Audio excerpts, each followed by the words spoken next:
Hey guys, how are you? Today's video is going to be a little bit different. I wanted to talk a little bit about my personal experience with cholesterol and statin medication. And I'm going to start right after this.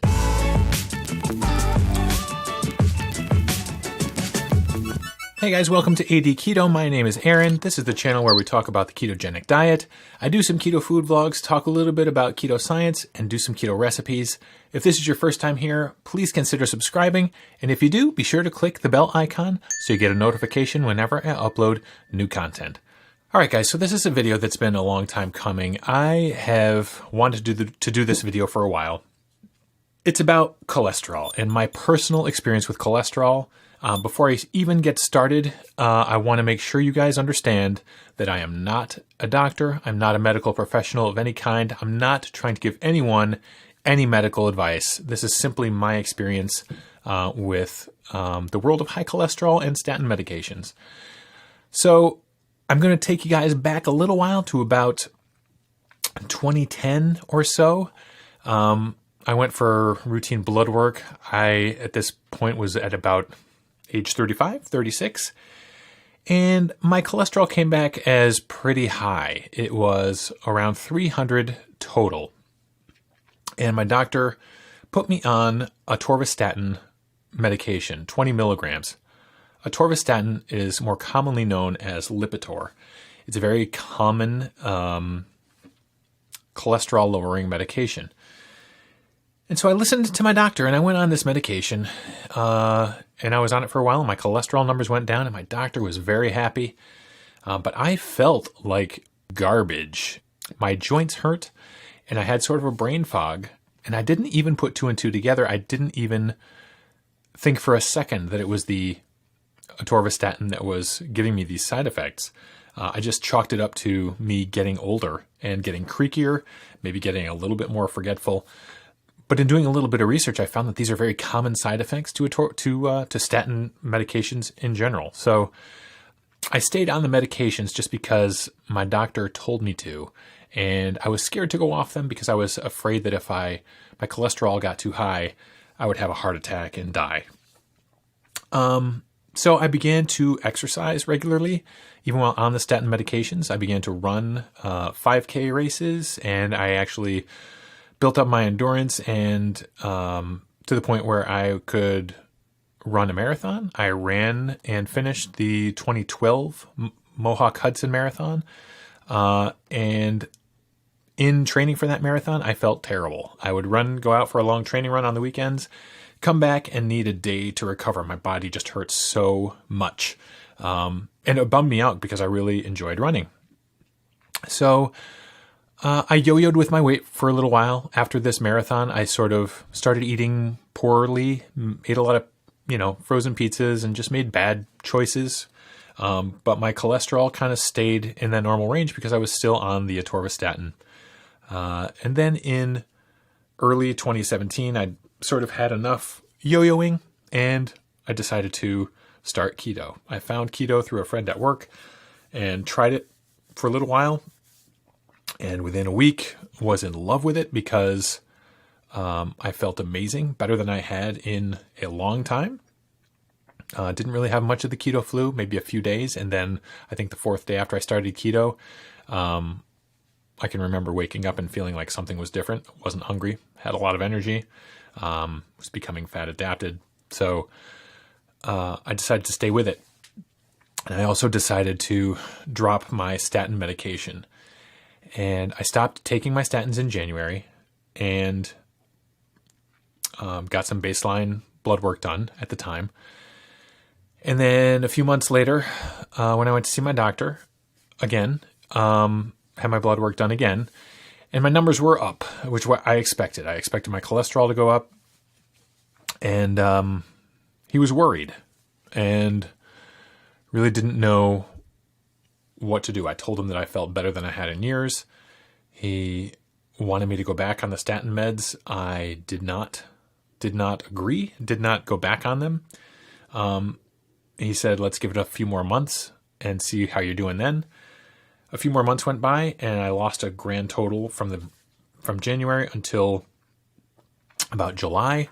I'd lost 50 something pounds. which he was thrilled about. And at this time, when I got my lipids done, I got what's called an NMR lipid profile. And NMR stands for nuclear magnetic resonance. And what that does is, as opposed to a normal lipid panel, it measures not only your total cholesterol, but it actually breaks down your HDL, your LDL, the number of particles, the size of the particles, the consistency of the particles. It's much more information that gives you a lot clearer picture of what's going on with your lipids. And every single marker on my NMR outside of my LDL was sparkling. Best numbers I'd ever had. My triglycerides were super low. My HDL was up. All the ratios of HDL to total cholesterol looked good. HDL to triglycerides looked fantastic. The one number that was still super high, even higher, was my LDL. It was up near 300. My GP didn't really know what to make of that, so he sent me to a cardiologist. And the cardiologist ran some tests on me, did an echo, not an echocardiogram. They basically listened to my heart to test for abnormalities. Everything was cool there. They put me on a treadmill stress test and had me run. I remember I had fasted all that day and told them I was fasted, and they didn't think I would last long. And I ended up going for like 25 minutes, and every 5 minutes they would increase the pace and incline of the thing. So I ran like an idiot on that thing for a while. Did well on that. And then I went for the thing that I was very excited to go for.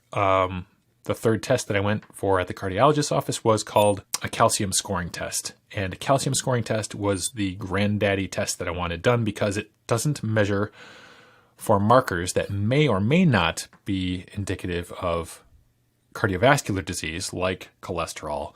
It actually measures actual heart disease in your arteries, in your heart. It measures the actual calcium. And the way that it's scored is that it starts at 0 and goes all the way up to 1,000. 0 being zero risk. There's zero calcium in your arteries and heart. 1,000 is, dear God, how are you still alive? So there's a pretty wide spectrum there. And my score came back as a 14. So I was hoping for 0, but 14 is still pretty good, all things considered. And I was very excited. But my cardiologist wanted to put me back on a statin, and I refused. So I stayed on keto and stayed off the statin meds, dropped another 10 pounds. So by the time November of 2017 rolled around, I had lost a grand total of 65 pounds. And I went back in and had some more blood work done, had an NMR profile done. Similar numbers came back, sparkling across the board, really, really fantastic numbers, except for that pesky LDL. And my GP referred me to a low-carb doctor, something that I didn't even knew existed here in Albany, in the Albany area. But I went to see this guy today. He knew what keto was. He knew what low carb was. He knew what it meant to be fat adapted. I answered a lot of the questions he had with answers that I don't think he expected to hear, because I've been doing this for 11 months. I kind of have learned a lot of things and read up on some things and knew what I was doing. We had a good conversation about keto and low carb.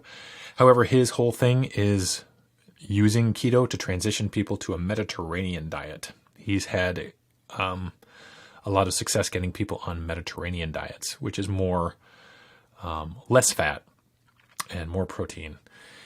And, he gave me the line that I was dreading, that I knew I would probably hear, is that, keto is great for when you're just starting out. But as far as maintaining, it's not really something that can get maintained long term. And I know this to be false. So we talked a little bit about my LDL and how, even though my calcium score was good, it wasn't 0. Even though all of my numbers looked good, except that LDL, and even though my weight is where it was when I was 21 years old, he suggested that I eat fewer marbly cuts of meat. He suggested that I lower my saturated fat.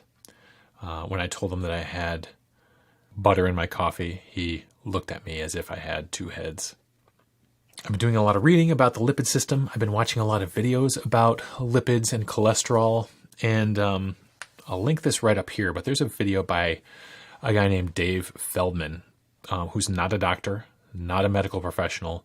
He's an engineer, and he has come at his cholesterol, which is similar to mine. He's what you call a hyper responder to the keto diet. His LDL shot up when he started keto. And he's an engineer, and he came at the problem from an engineer's perspective and basically had blood work drawn every day for I think a month or 2 months, and tracked what he ate over that course of time and found some startling and amazing results, and basically concluded that the lipid system is so dynamic and changeable that to base anything on such a changeable system is crazy town. So I'll link it up here again. You should check out Dave Feldman. There's a couple presentations that just kind of blew my mind on YouTube. And so that's where I am these days. I am continuing keto. I'm in maintenance. I'm not going back on statins, despite pressure from every medical professional in my life to go back on them. I'm not going on them, both for personal reasons, the reasons that I've said before, that I had some issues with them, some side effects, some achiness, some foggy headedness that I don't want to experience again, but also an institutional reason for not going back on them. Statins are now the number one drug in the history of drugs. The standards for putting someone on statins have become lower and lower and lower as time has gone by, and I feel like it's mostly about money. So while statins might be lowering my LDL number, I don't feel like that LDL number being lower benefits me in any significant way. So that's what been my experience with cholesterol and statins. I appreciate if you've listened to me ramble for this last 15 minutes or so. I know that this is not really the kind of video that I normally do, but I really wanted to talk about it. I feel pretty strongly about it, and that's where I am. So let me know if any of you guys have had similar experiences. I know that in general, cholesterol does go up when you start keto, kind of no matter what, just based on the fact that you're using fat for energy. Fat is being mobilized throughout your body. More cholesterol is going to show up in your blood regardless. But let me know. Let me know what your experience has been with this stuff. I'd love to hear from you and love to chat about it. It's something that I really needed to talk about, and I hope it benefits somebody, or I hope somebody can identify with it. And that's going to wrap it up for this week. So I thank you for watching. Please consider subscribing if you haven't already. I hope you have a fantastic day, and I will see you next time.